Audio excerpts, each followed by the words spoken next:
My name is Emilia. I'm 25 years old. I come from a quiet town in Eastern Europe where winters are long and dreams are often left behind in the snow. Growing up, I used to look at pictures of cities far away, London, Paris, anywhere that didn't feel like the world I was born into. It wasn't that I hated my home. I loved the smell of fresh bread in the morning, the sound of my mother humming as she stirred soup, the way snowflakes danced outside my window like tiny messengers of calm. But something inside me ached for more. I longed to breathe different air, to walk down streets where no one knew my name, to feel free. That longing stayed quiet for years, until the war came. When the first explosion echoed through our town, everything changed. My father lost his job.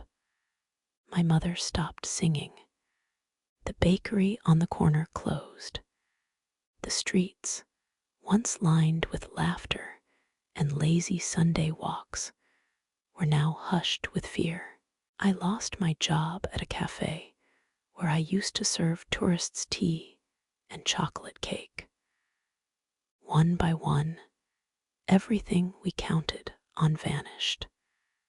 I remember one night, sitting in the dark with candles because electricity had been cut. My best friend, Darina, looked at me and whispered, "You don't belong here, Emilia. You were meant for something else. You always had that light in your eyes." I laughed. "Light? I can't even pay for a bus ticket out of town." She smiled. "Some girls find a way. You could too." Her words lingered, even after the candle went out. A week later, Darina sent me a message. It was a link to a Facebook group, Learn English, Connect Globally. I joined out of boredom at first, thinking maybe I'd pick up some words or phrases. I didn't expect to meet someone. His name was Simon. He was from England, from a small town near the countryside. He was older than me, 13 years, to be exact, but he had a warm way of speaking. He asked me how life was in my country. He didn't make me feel like a victim. He made me feel seen. We started chatting every day. He sent photos of his garden, his dog, the misty mornings where the trees looked like they belonged in fairy tales. I sent him photos of snow-covered rooftops, of my little room with the cracked window. One evening, he said, "If you ever come to the UK, you could stay with me. I'd keep you safe." My heart beat faster. I didn't answer right away. That night, I sat in bed and thought about what safety meant. I thought of my mother's trembling hands, my father staring out the window in silence. I thought of the fear that had become normal, and I thought, maybe I could do this. Maybe this was my chance. Simon sent me an official invitation letter. I applied for a tourist visa. When it was approved, my parents cried. My mother held my hands and asked, "Are you sure, Emilia?" I said yes, but my voice trembled like the candle flame between us. At the airport, Simon held a sign with my name. He smiled as if he had waited for me his entire life. "You must be cold," he said, and wrapped a warm jacket around my shoulders. His voice was soft, and for a moment, I believed everything would be okay. His home was modest. A small kitchen, a dog named Toby, an old radio playing jazz. That first night, he made soup and watched me eat. I was too tired to talk much. He simply said, "Rest, you're safe now." I believed him. Days passed quietly. We talked, walked around the village. He showed me how to make tea the British way. He told stories about his childhood. We laughed. For the first time in months, I felt like the world had paused to let me breathe. Then one morning, over breakfast, he looked at me and said, "Would you marry me, Emilia?" I blinked now already. He smiled. "It will help your papers, and I like you a lot." I looked down at my cup of tea. The warmth in my hands didn't match the chill in my chest. "I need time," I said. "Of course," he nodded. But a seed had been planted. Over the following weeks, things began to shift. Subtly at first, he didn't want me going outside alone. "You don't know this place," he said. "It's not safe." He didn't want me to get a job. "I can take care of you," he insisted. He began checking my phone. "Who are you texting?" he would ask, his tone gentle but firm. The air in the house grew thick. Then one evening he said, "We should marry now. It's better. It's practical." I thought of my parents, of the war, of everything I had left behind. I said yes. There was no white dress, no flowers, just a quiet ceremony at the registrar office, 2 signatures, and a strange silence that followed. When we returned home, he poured us tea and said, "Now you're mine." The way he said it didn't sound romantic. Days blurred together. I was no longer a guest, but I didn't feel like a wife. I felt invisible. When I tried to call my mother, he would say, "Didn't you talk to her yesterday?" When I mentioned attending a free English class at the community center, he said, "Why, you're not going anywhere." One night, I cooked borscht, a traditional soup from home. I was excited to share a piece of myself. He looked at the bowl and said, "What's this red mess?" I whispered, "It's from my culture." He pushed the bowl away. "Don't cook strange food again." That night, I cried in the bathroom. I looked at my reflection in the mirror and wondered where that brave girl had gone, the one who had dared to dream. I didn't want to go back home, but I didn't want to stay like this either. I was stuck between survival and silence, but somewhere deep inside, a whisper remained. This can't be it. This can't be the end. There's something strange about silence. At first, it feels like safety. A quiet house, no shouting, no bombs, no cold, just the soft ticking of a wall clock and the occasional hum of the radiator. But after a while, silence starts to feel like a cage. I stayed inside most days. Simon never forbade me to go out, not directly. But each time I asked just to walk around the block or visit the library, he gave me a reason to stay. "It's not safe," he'd say. "People aren't always kind to foreigners." He'd glance at my coat and mutter, "Besides, you wouldn't blend in." I started to believe him. That's what scared me most. I cleaned the kitchen twice a day. I rearranged the bookshelves. I learned the schedule of the postman by heart. Toby, the dog, became my closest friend.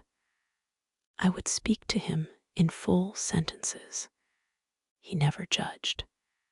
He only wagged his tail and leaned into my leg like I mattered.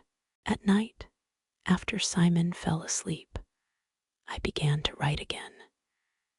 In a small notebook I had brought from home, I scribbled little things: the color of the morning sky, the shape of Toby's ears, the way I missed my father's storytelling voice. I didn't write about Simon. Not yet. I wasn't ready to name the ache.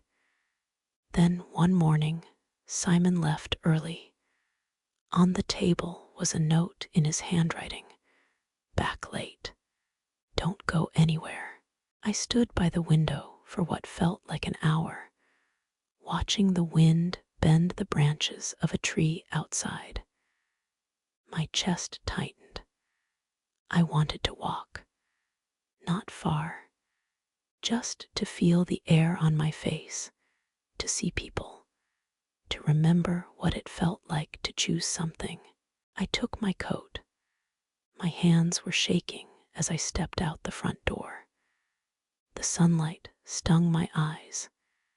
Every step down the path felt both terrifying and freeing. I didn't take the main road. I wandered through side streets, past little shops with handwritten signs, red telephone boxes that looked like they belonged in a movie. And then I saw it. A small red brick building with a blue sign, Public Library. My feet moved before I could think. Inside, the air smelled like old pages and stillness. There was a shelf marked Easy English Books. I picked one, sat down, let my breath settle. A woman sat across from me, maybe in her 40s, kind eyes and warm presence. "Hello," she said gently. I looked up, unsure whether to smile. "My name's Karen," she added. "Do you live nearby?" "I'm trying," I replied. She didn't push. She just nodded. "We have English classes here on Thursdays." Very relaxed. "If you're ever interested." She handed me a card. It was simple, just a name, a number, a small flower drawn in ink. I held onto it like it was a lifeline. That night, Simon didn't ask where I had been, but he noticed my shoes by the door, said nothing, just stared. The next day, I didn't go out. I was afraid to shake the fragile piece, but I kept the card. 2 weeks passed, and then something cracked. Simon came home drunk.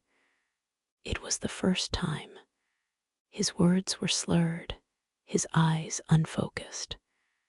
"You don't even care," he said, throwing his coat onto the floor. "What do you mean?" He pointed at me, hand trembling. "You're just using me, for papers, for safety. You don't love me." I stood frozen. "Maybe I did use you," I whispered. "But I left everything behind to be here. My family, my country, myself." He stepped closer. "All you girls are the same." I backed away. "You're scaring me, Simon." He laughed, cold and bitter, then collapsed onto the couch. Within minutes, he was asleep. I stood in the kitchen, my body shaking, my heart pounding. I looked at the little plant I had placed by the window, a gift from my mother, now withered. I touched its dry leaves and realized I was withering too. That morning, I packed a small bag, a few clothes, my passport, my notebook. I left food for Toby. I kissed him on the head. "I'm sorry, boy," I whispered. Then I walked away, straight to the library. Karen was there. When she saw me, her eyes widened. "Emilia." "I need help," I said. My voice cracked. She didn't ask questions. She just led me to a small room in the back and held my hand as I cried. That same week, she helped me speak with a women's support organization. They found me a temporary place to stay.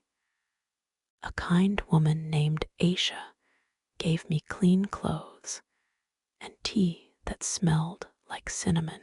She sat with me for hours, saying nothing unless I wanted her to. I slept that night with the light on, but I slept. The next morning, I joined the Thursday English class. It was full of women like me, each carrying their own storm, each trying to find sunlight. We learned how to introduce ourselves, how to ask for directions, how to fill out simple forms. But more than that, we learned how to speak again, out loud, without fear. One afternoon after class, I walked to a small cafe nearby. The woman behind the counter said, "Lovely accent. Where are you from?" I smiled, unsure how to answer. "Ukraine," I finally said. She smiled, "Welcome." It was a small word, but it felt like a door opening. I didn't go back to Simon. I didn't call him.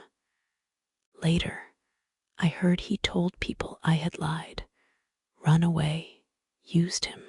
But I didn't care, because for the first time, I wasn't surviving someone else's kindness. I was standing on my own. Aisha helped me apply for a support visa. It would take time. There would be questions, forms, waiting, but I wasn't afraid anymore. I started volunteering at a local elementary school. I helped little children learn their first English words. They laughed when I mispronounced things. One girl from Nigeria gave me a tiny paper heart. "For you," she said, "because you're kind." I placed it by the window, where the dying plant used to be, and I whispered to myself, "You're growing now." In the weeks that followed, I began to feel something I hadn't in a long time: clarity. Not joy, not peace, not yet, but a certain sharpness, like when the fog lifts and you see the road again, even if it's full of turns. I moved into a shared flat for women rebuilding their lives. It was small, with thin walls and a heater that made strange sounds in the night. But I had my own bed, my own shelf, my own key. That key meant more to me than anyone could understand. Each morning, I made tea and sat by the window with my diary. I wrote about the children at school, about the weather, about the slow miracle of breathing without fear. My English was improving. I began using longer sentences. I no longer translated in my head before speaking. The words came more naturally now. They had weight. They belonged to me. One afternoon, I met a woman named Sarah at the community center. She was a counselor and spoke gently, like someone who had spent years learning how to listen. She asked, "Would you like to join a group for immigrant women who have left difficult marriages?" I hesitated. "I don't think I belong there," I said. "Why not?" "I wasn't beaten," I whispered. "He didn't hit me." She looked at me with eyes full of understanding. Pain doesn't always leave bruises. I didn't answer, but her words followed me home like a quiet melody. A week later, I attended my first meeting. I didn't speak. I just listened. One woman shared how her husband locked her phone away, saying it was for her own protection. Another said her partner never raised his voice, but made her feel like her thoughts were foolish. Another cried as she said, I started to forget what I liked, what I wanted, who I was. Something inside me shifted. I came back the next week. This time I spoke.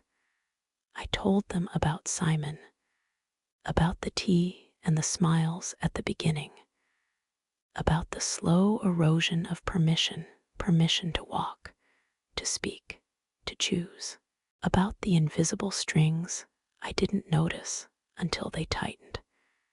When I finished, the room was silent. Then a woman reached for my hand.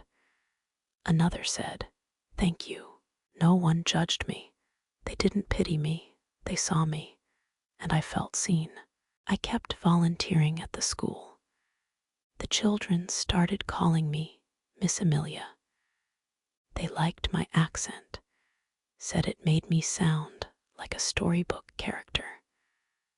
One little boy, Liam, drew a picture of me with a big smile and wrote, You're my favorite teacher helper. I carried that picture home like a treasure.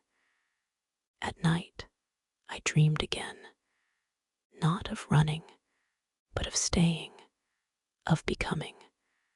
I began helping new arrivals, young women with wide eyes and nervous voices.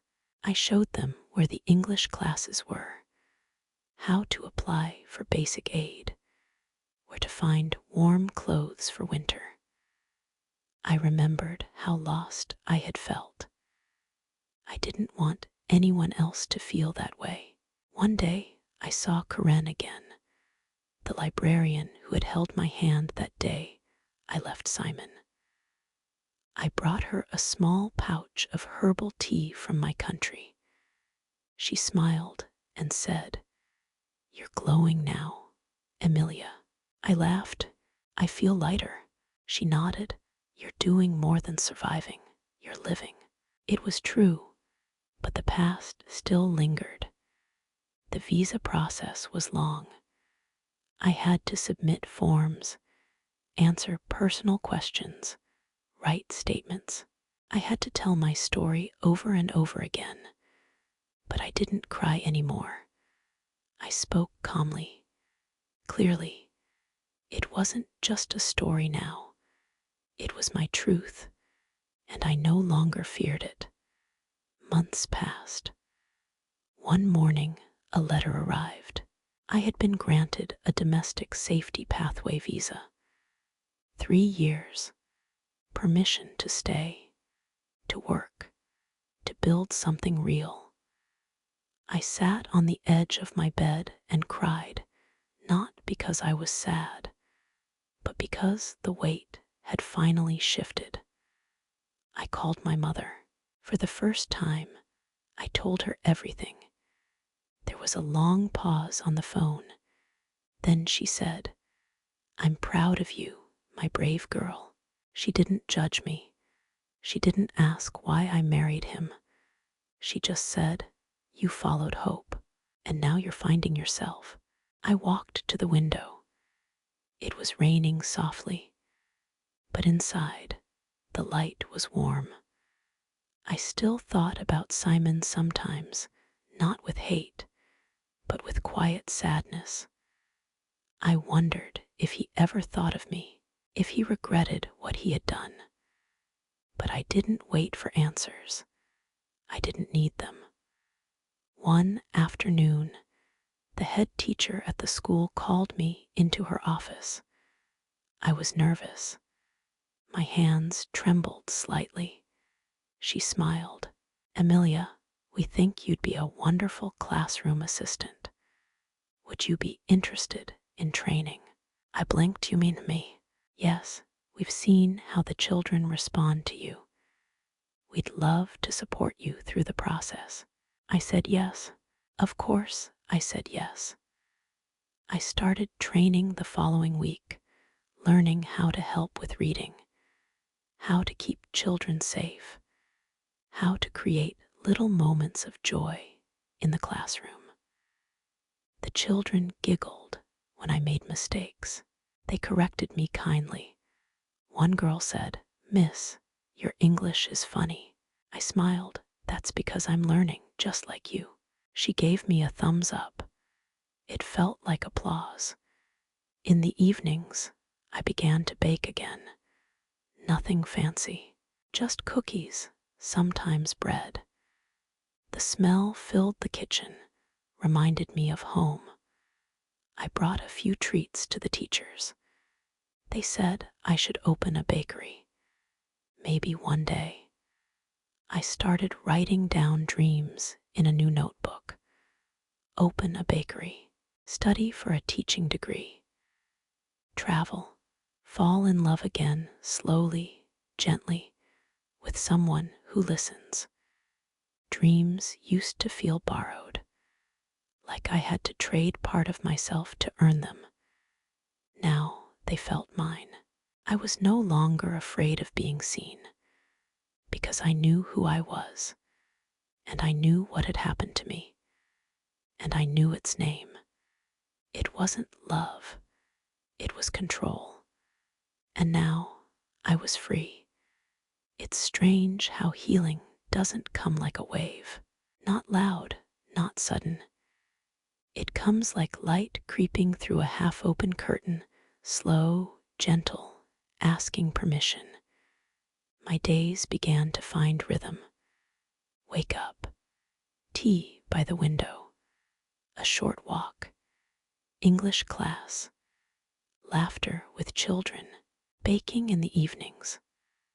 Sometimes I would forget that I had once been afraid to speak, afraid to breathe too loudly. Now, my voice filled small rooms, helping a child pronounce a new word, asking a stranger if they needed help, laughing out loud at a joke that only half made sense. But that didn't matter. My voice no longer waited for approval. One evening, as rain tapped against the windows of our small flat, I opened my old phone and found the very first message Simon ever sent me. Just one word, "Hi." It sat there, harmless, powerless. I stared at it for a long time. Then I deleted the entire conversation thread, not out of anger, out of choice. I closed the phone, made myself a cup of tea, and stood by the window. The tea steamed quietly, warming my hands. I thought about the girl who had first stepped off the plane, clutching her bag, eyes wide with both fear and hope. I wanted to whisper to her, "You will be okay. You'll find your way." Not because someone saves you, but because you save yourself. The next week, I helped a new girl named Layla. She was 21, just arrived from Syria, barely spoke any English. I showed her where the food bank was, how to apply for free English classes, how to use the washing machine in the women's shelter. She followed me everywhere like a shadow. "You remind me of myself," I told her. "It's okay not to smile at first. That will come later." She nodded, eyes full of water, and whispered, "You speak brave." I smiled. "One day, so will you." On Sundays, I started writing again. Not just in my diary, but little stories. Simple ones. About girls with too much silence inside them. About cups of tea that healed. About dogs who never judged. About kindness that came quietly and stayed. I shared a story with Karen, the librarian. She printed it out and pinned it to the community board. A week later, someone left a sticky note on it. "Beautiful. Thank you." It felt like applause. One afternoon, During training at the school, the head teacher asked me to assist with reading time. I sat with a small group of children. One boy, Amir, was struggling to sound out a word. "Take your time," I said. He looked up at me and asked, "Did you always speak English?" "No," I said softly, "I learned." "Was it hard?" I smiled. "Yes, but it made me strong." He nodded, as if storing the answer for later. Later that day, one of the teachers came to me. "The children adore you," she said. "We'd like to make your role official after your visa is settled." I couldn't speak, only nodded. I went home and cried, but not from sadness, from the overwhelming feeling of belonging. For the first time, I belonged somewhere that didn't require me to become small. That weekend, I attended a storytelling workshop at the community center. Women from different backgrounds sat in a circle, some wearing headscarves, some holding babies, some speaking only with their hands and their eyes. We shared parts of ourselves in fragments. I told my story in present tense. Not I was, not I had, but I am, I have, I am becoming. After the session, Sarah, the counselor, came to me. "Would you like to help lead the next group?" "I'm not qualified," I said. "You're more than qualified," she replied. "You've lived it." That night, I wrote something in my diary that I hadn't dared write before.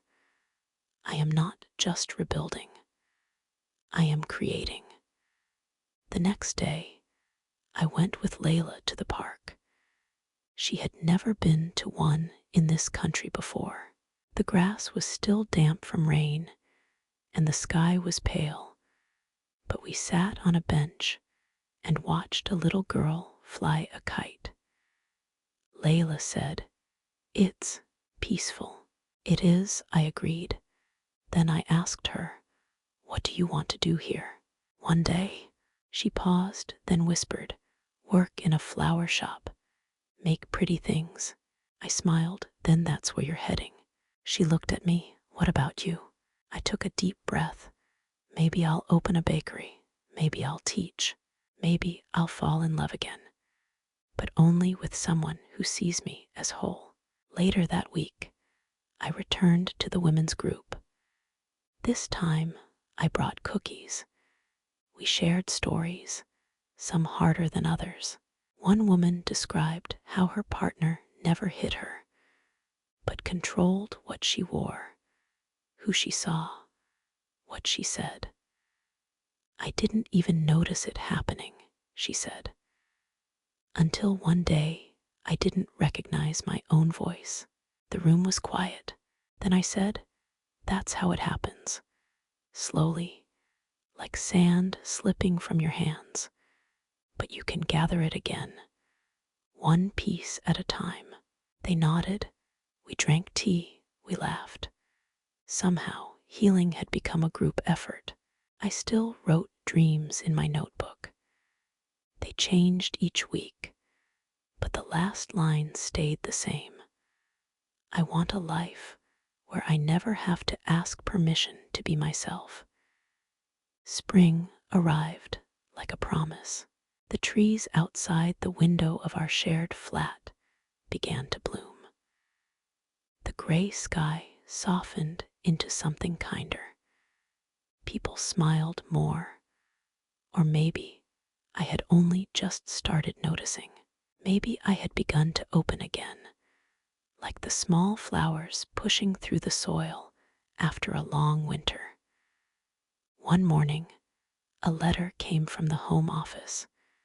My visa extension was approved. 3 more years. Legally. Freely. I held the letter in both hands.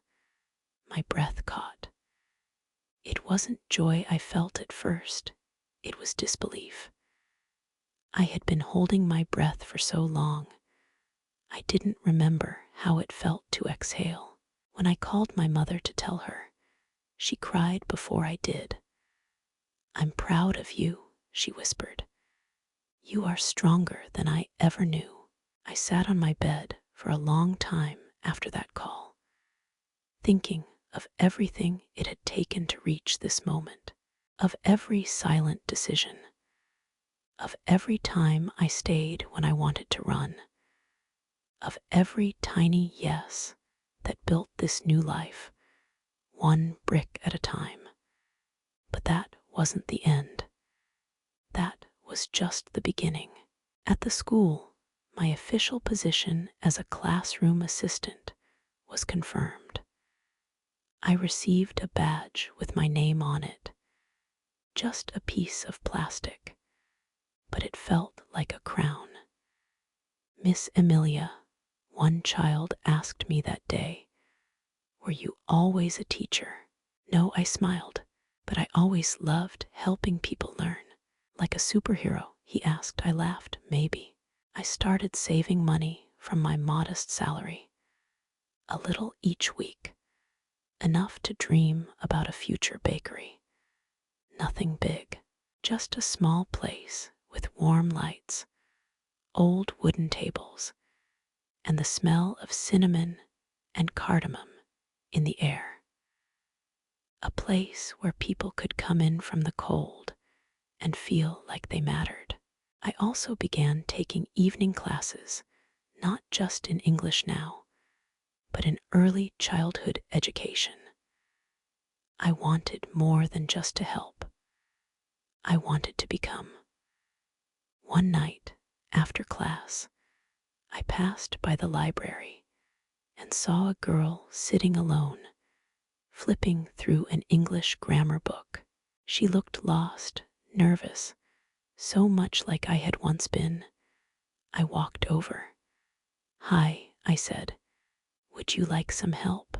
Her eyes lit up. She nodded, and just like that, the circle continued. At the Women's Center, I was now helping lead the group. Not every week, just when needed. Sarah said I had a voice that made people feel safe. "I used to be scared of my voice," I told her. She smiled. "Now you use it to open doors for others." One evening, we hosted a celebration for the women who had completed their first 6 months in the program. There were candles, food from every culture, quiet laughter, and loud joy. We took photos, not for social media, but for memory, for proof that we had survived something and were still becoming more. After the event, Layla found me in the kitchen, helping clean up. "I got a job," she said, beaming. "At a flower shop." I dropped the dishcloth and hugged her tightly. "You did it. You helped me." "No," I whispered. "You helped yourself. I just stood beside you while you remembered how." Later that night, I walked home through the quiet streets, a scarf around my neck and the cold biting at my cheeks. I thought of Simon not as a ghost, but as a shadow that no longer followed me. He had once tried to reduce me to a dependent, to a foreigner who should be grateful. But I had become more than he ever imagined I could be, not in spite of him, but because I refused to be shaped by him. I didn't hate him. I didn't wish him pain. But I also didn't carry his story anymore. I had rewritten my own. That weekend, I traveled by train to a nearby city for a volunteer event. It was the first time I had left my new town since I arrived in the UK. The train rattled softly, and the view passed by like a moving painting. Fields, bridges, rows of houses, each one a reminder that this country, once so foreign, was slowly becoming home. At the event, I gave a short speech. I didn't plan to, but someone asked if I'd share something about my journey. I walked to the microphone. My hands shook.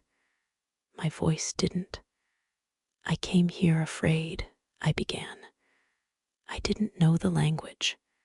I didn't know the laws. I didn't know if I would be welcome. All I had was hope and a belief that life could be better than fear. That belief saved me. I paused. I thought I had lost myself, but it turns out I was just hidden beneath survival. And little by little, I came back to life. When I finished, no one clapped right away. Then someone stood up, then another, and another. The room erupted in applause. After the speech, a woman approached me, tears in her eyes. Your story, it's mine too. I just didn't know how to name it. You've named it now, I said. That's the first step. That night, I sat in a small rented room and looked at the sky outside, stars blinking through a thin curtain of clouds.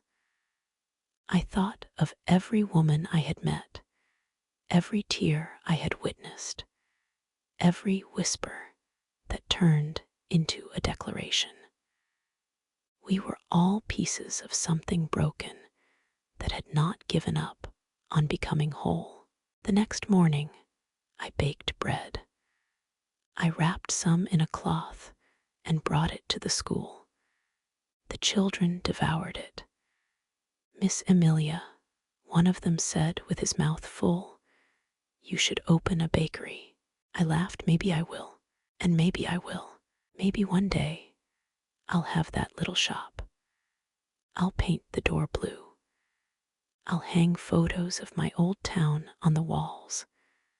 I'll serve tea in mismatched cups and write messages of encouragement on the napkins. And maybe someone will walk in one day, quiet and scared, and I'll say, "Come in, you're safe here," because I know now, healing doesn't mean forgetting. It means remembering who you are beneath the pain. It means daring to build something new, not from perfection, but from pieces. It means whispering to yourself, even on the